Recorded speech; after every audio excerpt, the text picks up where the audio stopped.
Shalom Bapak Ibu Saudaraku yang terkasih di dalam nama Tuhan.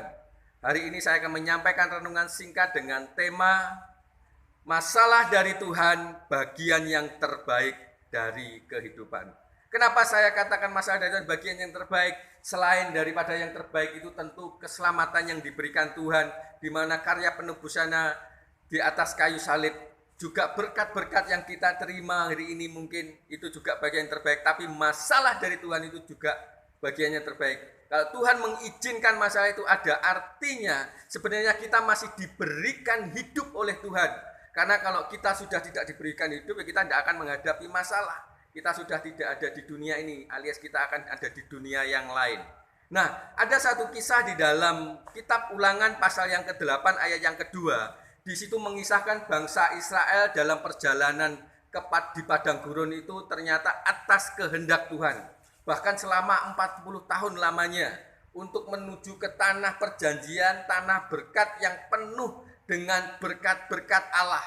Namun dia harus melewati padang gurun ini. Apa maksud Tuhan membawa bangsa Israel ke padang gurun? Ternyata di dalam ayat yang kedua ini dikatakan, ingatlah kepada seluruh perjalanan yang kau lakukan atas kehendak Tuhan Allahmu di padang gurun selama 40 tahun ini dengan maksud merendahkan hatimu. Ternyata bangsa Israel harus direndahkan hatinya. Artinya persoalan permasalahan yang Tuhan izinkan terjadi untuk membentuk dan mengubah karakter hidup kita. Bangsa Israel ini direndahkan hatinya karena apa?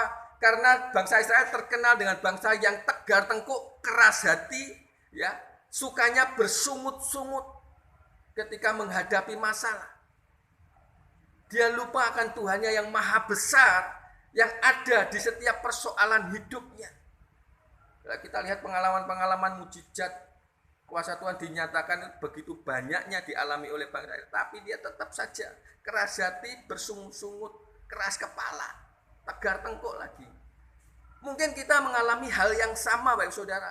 Kita seringkali keras hati, tegar tengkuk, bersungut-sungut ketika kita menghadapi persoalan permasalahan yang Tuhan izinkan terjadi di dalam hidup kita. Tapi Tuhan mengajarkan di sini untuk membentuk dan mengubah manusia dalam kita. Sebetulnya Tuhan mempersiapkan berkat yang luar biasa di sana.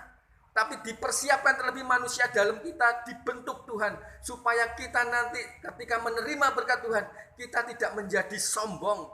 Tapi kita tetap siap bahwa kita tetap bisa mengucap syukur dengan apa yang Tuhan sudah persiapkan dan memberkati hidup kita. Selain itu, masalah dari Tuhan saya katakan bagian yang terbaik sebenarnya untuk mengetahui motivasi kita mengikut Tuhan. Apa motivasi kita? Dikatakan di sini untuk mencobai engkau, untuk mengetahui apa yang ada di dalam hatimu. Ini bicara motivasi kita mengikut Tuhan itu apa sebenarnya? Apakah kita mau hanya berkat-berkat Tuhan saja? Sehingga seperti Ayub berkata, ketika dia mengalami berbagai persoalan permasalahan yang diizinkan Tuhan, istrinya berkata, kutuki ayah Allahmu. Tapi Ayub luar biasa dengan kesalehannya, dia katakan, kamu seperti perempuan gila, kamu hanya mau yang baik-baik, tapi yang buruk dari Allah tidak mau. Nah, Ayub di sini teruji di mana di dalam segala hal dia mampu menghadapi setiap persoalan permasalahan karena dia terlalu yakin Tuhan pasti menolong. Ya, itu untuk mengetahui motivasimu jane opo melu Tuhan. Apa kamu ikut Tuhan? Lalu dikatakan juga di sini, apakah engkau berpegang pada perintahnya atau tidak?